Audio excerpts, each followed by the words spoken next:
So some things to notice over the next 90 days. The first one is that unrelated incidents to what you're working on can also change. So you could, for instance, be working on anxiety in certain situations, and you find that frustration, which you're not working on in other situations, starts to fade away. So as we work on one topic, it affects everything on the atlas. You might also notice that you start gravitating to certain specific parts of these tools. So for instance, you might find that smiling at the ceiling really works for you, and that just is your key. Or you might find that shaking your whole body is just so dynamic for you, or that the sound aspect of it really works for you. So you might find yourself gravitating to certain parts, certain numbers of the tools. And then please remember to apply the rapid state change techniques to those in the green column. Don't go anywhere near the red column yet. So we want to work on the green column. That's where we'll notice the big change, the big early change. Work there. If we work on the red column, we could end up being very, very frustrated, okay? So work on the green column. So some difficulties you might find as you experiment with this technique. Number one is visualization. About 3 to 5% of people have trouble with visualization. And if that's you, what I suggest is that you really work on feeling the emotions in the body, really connecting with the emotions that come up, the feelings on the one hand of joy that we change to, and then also the feelings that we change from of sadness or frustration or anger, etc., etc. So really feel those in the body. That will help a lot with your visualization. So with anything we're learning, generating enthusiasm to take the next step and to do the activity is super important. So I suggest you're very deliberate about generating enthusiasm, remembering your successes. Those will carry you into the next exercise, into the next day of practice.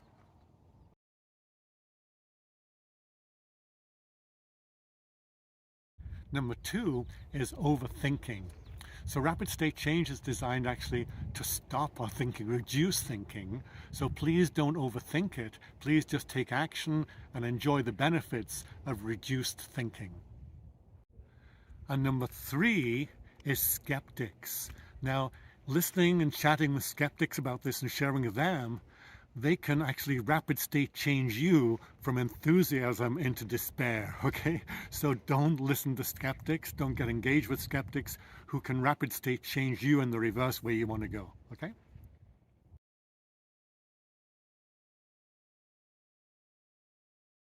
So a frequently asked question is, when will I see results? And the thing is, we're all different, right? So we'll all experience results at different times. And yet, from my experience, the more intensity we apply, the more we're going to have great results. And we can also journal too, and journaling will help us note down the results, okay? Another question is this the only course I recommend? Well, I recommend lots of courses. This is one of them. And as you take this course, I have more advanced materials for you if you find great success with this. So a couple of success stories. So one student applied it to frustration with his children. He noticed whenever he arrived home, he was tired and frustrated, and he would get grumpy with the kids. And so, realizing the pattern, he started using rapid state change just as he arrived home, and then was able to be present with the kids and enjoy the beauty of the experience with them. So another student has used it in traffic to shift from upset to enjoyment of traffic.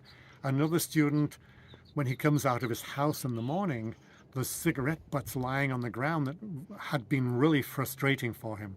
When he saw the unconscious pattern and decided to shift it, it was an immediate shift. So now he walks out, sees the cigarettes, picks them up, smiles, and goes about his day.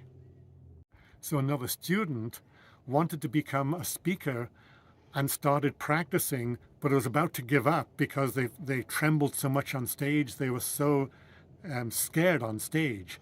And using rapid state change, they were able to switch that to generate enthusiasm when they came on.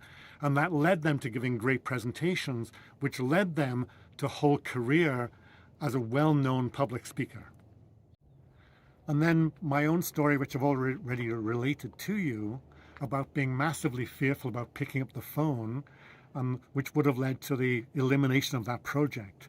Well, so that project, when I picked up the phone, that led to me raising $500,000.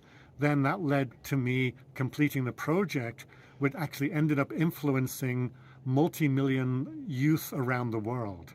So the tipping point of these things is massive when we take those steps and change directionality.